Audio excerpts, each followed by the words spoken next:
नमस्कार, मैं हूं आपके साथ शिवानी रतूड़ी और आप देख रहे हैं कैपिटल टीवी उत्तर प्रदेश।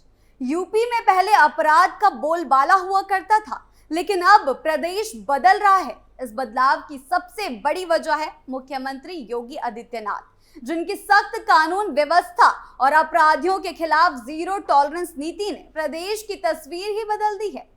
अब हालात ये हैं कि अपराधियों को न केवल जेल जाना पड़ता है, बल्कि अगर जरूरत पड़ी तो यमलोक पहुंचने में भी देर नहीं लगती। अपराधियों के मन में अब एक खौफ बना रहता है, कहीं योगी ना आ जाए। प्रशासन ये स्पष्ट कर चुका है कि अपराधी चाहे किसी भी धर्म या जाति का क्यों ना हो, अगर उसने अपराध किया है तो सजा जरूर मिलेगी। पहले जहां मामले अदालत तक पहुंचते ही नहीं थे, अब वही अदालतें अपराधियों को कड़ी सजा सुना रही है। तो चलिए देखते हैं कि सरकार कैसे गरीबों, वंचितों और आम लोगों के हक के लिए कानून व्यवस्था में सुधार कर रही है।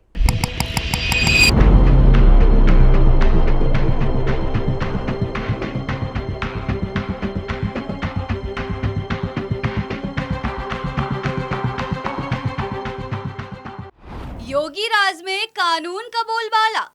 उत्तर प्रदेश में कानून व्यवस्था की तस्वीर पिछले कुछ वर्षों में जिस तरह से बदली है, वह केवल प्रशासनिक सुधार नहीं, बल्कि एक सामाजिक क्रांति की मिसाल है। पहले उत्तर प्रदेश को अपराध और अराजकता का गढ़ माना जाता था। चाहे बलात्कार की घटनाएं हो, डकैती हो, लूट हो, हत्या, फिरौती, सांप्रदायिक दंगे या फिर माफिया राज, हर प्रकार के अपराधों में उत्तर प्रदेश का नाम अक्सर पहले स्थान पर आता था।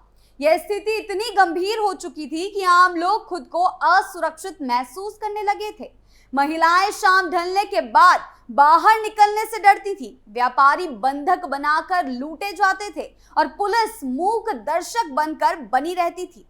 थानों में पीड़ितों की सुनवाई नहीं होती थी और अपराधियों के राजनीतिक संबंध उन्हें कानून से बचा लेते थे। लेकिन जब योगी आदित्यनाथ ने उत्तर प्रदेश की भागदौड़ संभाली, तो सबसे पहले उन्होंने कानून व्यवस्था को प्राथमिकता दी।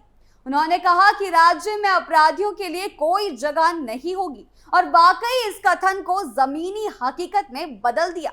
अपराधियों के खिलाफ जीरो टॉलरेंस की नीति अपनाई गई, जिससे प्रदेश में कानून का खौफ लौट आया और आम जनता में सुरक्षा की भावना पैदा हुई। योगी सरकार ने अपराधियों को पहुंचाया यमलोक। योगी सरकार ने न केवल पुलिस व्यवस्था को चुस्त किया, बल्कि अभियोजन तंत्र को भी ताकतवर बनाया। इससे पहले ज्यादातर अपराधी कोर्ट में सजा से बच निकलते थे, क्योंकि या तो साक्ष्य कमजोर होते थे या फिर पैरवी ठीक से नहीं होती थी। लेकिन ऑपरेशन कन्विक्शन के जरिए सरकार ने एक अभूतपूर्व पहल की शुरुआत की है। इस ऑपरेशन का मकसद सिर्फ आरोपियों को पकड़ना नहीं, बल्कि अदालतों में प्रभावी पैरवी कर उन्हें सजा दिलाना था। यह मिशन 1 जुलाई 2023 को शुरू किया गया और 15 जून 2025 तक यह एक ऐतिहासिक अभियान बन चुका था। इस दौरान 1,14,029 चिन्हित मुकदमों में से 74,388 मामलों का निपटारा किया गया, जिनमें से 69,422 मामलों में अभियोजन सफल रहा और कुल 97,158 अपराधियों को सजा दिलाई गई। यह आंकड़ा अपने आप में दर्शाता है कि योगी सरकार की रणनीति सिर्फ दिखावे की नहीं है, बल्कि परिणाम देने वाली है। इनमें से 68 अपराधियों को मृत्युदंड, 8,172 को आजीवन कारावास और हजारों को लंबी सजा सुनाई गई। पॉक्सो एक्ट के तहत भी बड़ी कार्रवाई करते हुए 17 अपराधियों को फांसी और 619 को उम्र कैद दी गई, जो बच्चों और महिलाओं के खिलाफ अपराध के प्रति सरकार की संवेदनशीलता को दर्शाता है। इस पूरे अभियान में सबसे बड़ी बात यह रही कि अब पुलिस थाने से लेकर कोर्ट तक हर स्तर तक जवाबदेही तय की गई है। एक समय था जब अपराध के मामलों में चार्जशीट ही समय पर नहीं दाखिल होती थी, जिससे आरोपी जमानत पर जाते थे और सजा टलती जाती थी।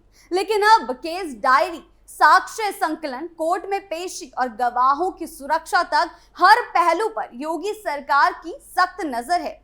एडीजी अभियोजन दीपेश जुनेजा ने बताया है कि इस अभियान में प्रति कार्य दिवस औसतन 143 चिन्हित मामलों का निस्तारण और 188 अपराधियों को सजा दिलाने का रिकॉर्ड बना है, जो अपराध में कहीं और नहीं देखा गया।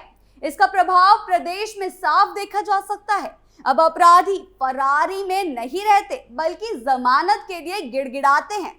कुछ मामलों में तो अपराधियों ने खुद सरेंडर कर दिया क्योंकि उन्हें पता था कि अब बख्शे नहीं जाएंगे। इतना ही नहीं, social media, CCTV footage, cyber tracing जैसे आधुनिक साधनों का उपयोग कर सिस्टम को सशक्त बनाया गया। यानी अब अपराध करना जितना आसान पहले था, अब उतना ही मुश्किल हो गया है। अगर बात करें अखिलेश की, तो अखिलेश यादव के कार्यकाल में यूपी में अपराध चरम पर था। उस समय दंगों की घटनाएं, हत्या, बलात्कार, फिरौती और राजनीतिक हत्याएं और माफिया का बोलबाला प्रदेश की पहचान बन चुके थे। मुजफ्फरनगर, मेरठ, इलाहाबाद, कानपुर जैसे शहरों में सांप्रदायिक तनाव और गैंग वॉर आम थे। अपराधियों को सत्ता का संरक्षण प्राप्त था और पुलिस उनके खिलाफ कोई सख्त कदम नहीं उठा पाती थी। खासकर माफिया तो खुलेआम राजनीतिक रैलियों में दिखाई देते थे, जहां वे हथियार के साथ पहुंचे रहते थे। व्यापारी वर्ग ने उस समय प्रदेश छोड़ने की तैयारी तक कर ली थी। अदालतों में सुनवाई लंबी खिंचती थी और सिस्टम इतना कमजोर था कि गवाह डर के मारे पलट जाते थे। अखिलेश सरकार की प्राथमिकता में कानून व्यवस्था शायद थी ही नहीं। यही वजह रही कि जनता ने बहुमत से भाजपा को सत्ता सौंपी। पिछले कई सालों से अपराध का खात्मा नहीं हो पा रहा था। यूपी में एक ऐसा डर का माहौल था जो कि लोगों को घरों से बाहर नहीं निकलने देता था। लेकिन अब योगी के कार्यकाल में अपराधियों को खौफ में डाल दिया है। प्रशासन की सख्ती बनी अपराधियों के लिए काल। योगी सरकार ने न सिर्फ अपराध को नियंत्रित किया बल्कि माफिया राज की रीढ़ तोड़ दी। उन्होंने स्पष्ट शब्दों में कहा कि माफिया या तो जेल में होंगे या जमीन में। इसी नीति के तहत प्रदेश के 69 कुख्यात माफियाओं को चिन्हित किया गया और उनमें से 29 को सजा दिलाने में सरकार सफल रही। गुंडाराज का बोलबाला यूपी में फैलाने वालों को साम्राज्य को ध्वस्त किया जा चुका है। उनकी संपत्तियां जब्त की गई, अवैध निर्माण ढहाए गए और अपराध से कमाई गई दौलत को सरकार ने जनता के कल्याण में लगाया। माफिया के अवैध स्कूल, अस्पताल, होटल, कॉलोनियों सब अब सरकार की निगरानी में है। ये पहली बार हुआ है जब प्रदेश में अपराध से बनी संपत्ति पर इतना कठोर प्रहार किया गया। इतना ही नहीं, इस पूरे अभियान में जाति, धर्म या क्षेत्र के आधार पर कोई भेदभाव नहीं किया गया, जिससे जनता में सरकार के प्रति विश्वास और भी ज्यादा मजबूत हुआ है। यही वजह है कि आज यूपी में किसी भी इलाके में माफिया का नाम लेने मात्र से पुलिस हरकत में आ जाती है, जबकि पहले पुलिस खुद माफिया की सुरक्षा करती थी। योगी सरकार की यह सख्ती केवल अपराधियों तक सीमित नहीं रही बल्कि समाज में बदलाव भी लेकर आई है। अब आम जनता अधिक सजग और जागरूक हो गई है।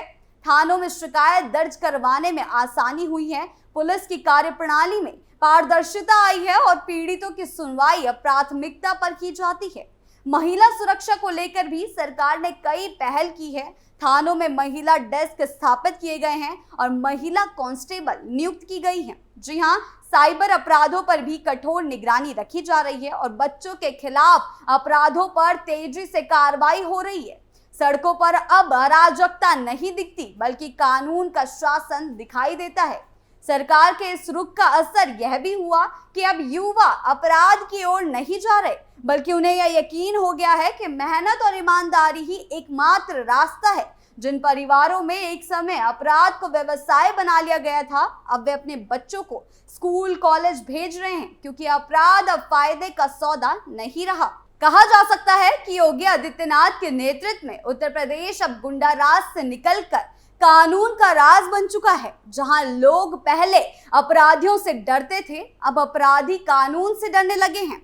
ऑपरेशन कन्विक्शन, माफिया के खिलाफ कार्रवाई, त्वरित न्याय और सख्त प्रशासन ने उत्तर प्रदेश को देश के सबसे सुरक्षित राज्यों की सूची में लाकर खड़ा कर दिया है। जहां एक और जनता को न्याय और सुरक्षा का भरोसा मिला है, वहीं दूसरी ओर अपराधियों के लिए अब यूपी में कोई भी जगह नहीं बची है। यह परिवर्तन सिर्फ प्रशासनिक नहीं बल्कि सामाजिक और सांस्कृतिक स्तर पर भी हुआ है, जो आने वाले वर्षों में उत्तर प्रदेश को एक आदर्श राज्य के रूप में स्थापित करेगा। योगी सरकार ने न सिर्फ अपराध रोका है बल्कि कानून का डर और नागरिकों में भरोसा वापस लाकर प्रदेश को अपराध मुक्त बनाया है।